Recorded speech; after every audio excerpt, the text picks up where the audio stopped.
Think I need a haircut. What do you think? Let me know in the comments. Welcome to Renaissance Knowing My True Self.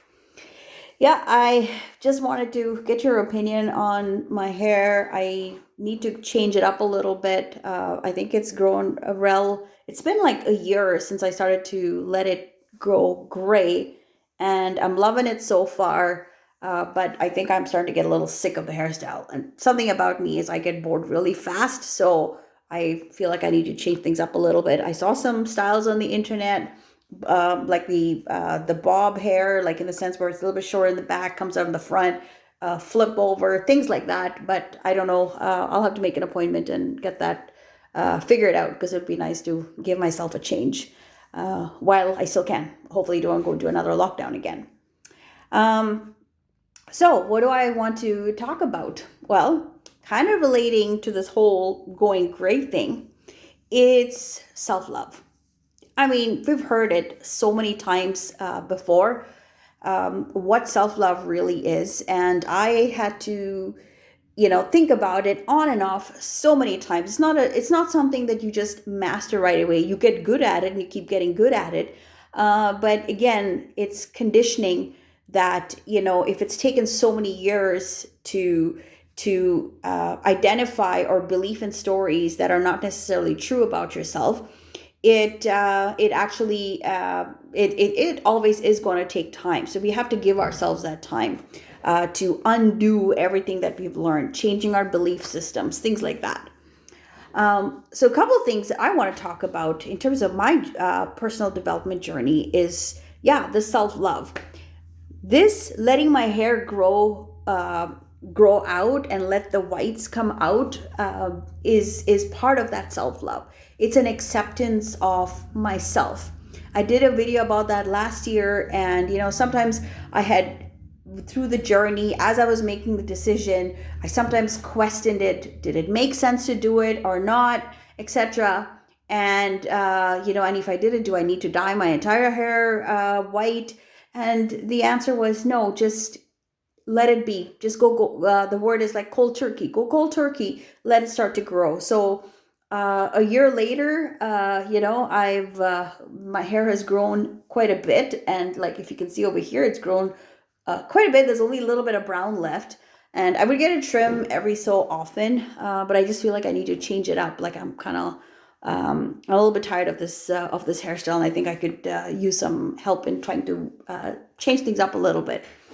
So this is part of the acceptance phase, is to love yourself and love who you are as a person. So going to the salons every month and trying to like cover it up and dye my hair black or dark brown, etc. Now when I look at those pictures from before, it seems very artificial. I don't know if you are friends with me on social media, you could look at my pictures from like a year ago, and maybe that's something you'd comment on. Is once you start to accept the self that you were trying to hide, you accept that, embrace it, fall in love with it. Um, it actually is very, very, it's liberating. I love not thinking of, oh my god, I got to go to the salon and get touch-ups and da da da, I don't want anybody to see my grays or my roots, etc. No, I'm just very proud of it. And hindsight, I save money on dyeing the hair every 4 to 6 weeks, right? So that's what I mean by self-love, is just falling in love with who you are. So here's another thing. I always wonder, like, self-love, like we said, it's an acceptance of who you are.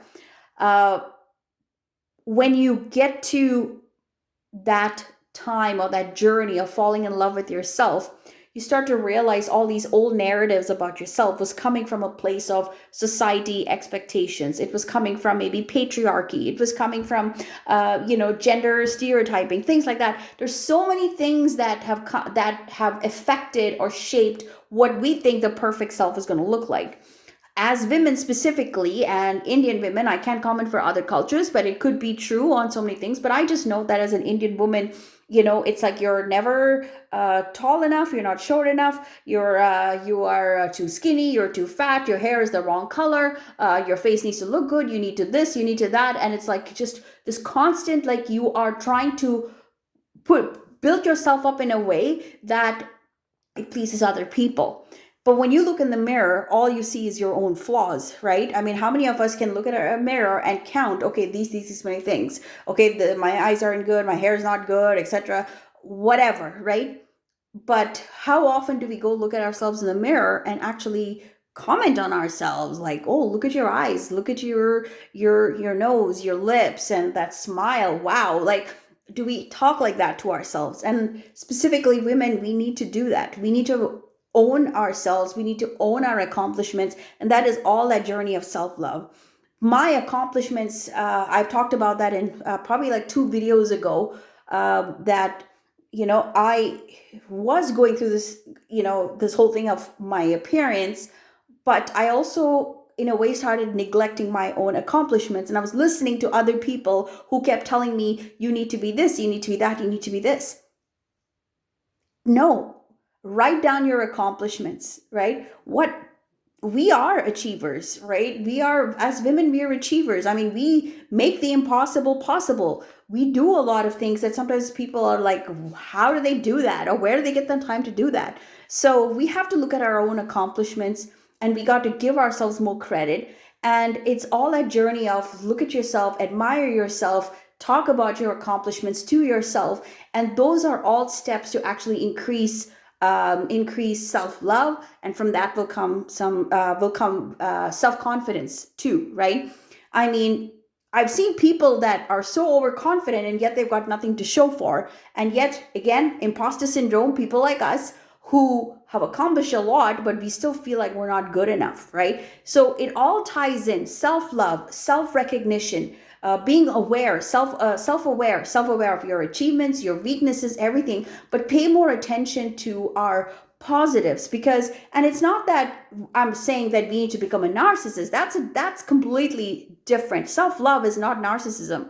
Okay, self-love is more that you love yourself enough that you fill yourself up with love, that you can take that love and you can actually, it outpours to other people, right? Narcissists, they act like they love themselves, and some of them are arrogant, people are overconfident, but if you really dig deep, they have a lot of anger with themselves. There's so many issues going on in the inside, and that is what we are seeing projected on the outside.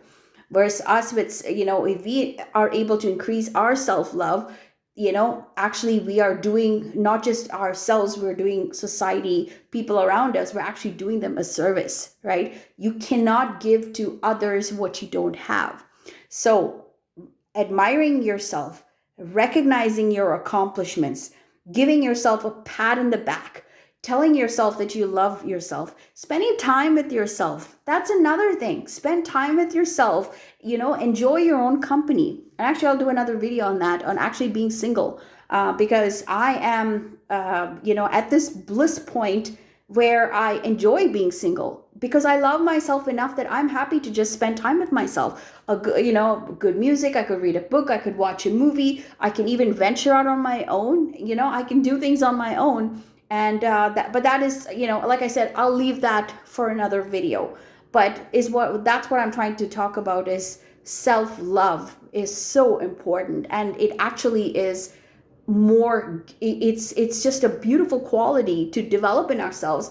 And then that is something that we can love ourselves, and in turn, when we love ourselves, we can love the others. So that's all I got to say. I know it's a very cliche topic, but we need it now more than ever. We're in a world where everybody wants to criticize and put people down, so we need self-love more than ever. Take care, have a great week, and we'll talk soon. Bye.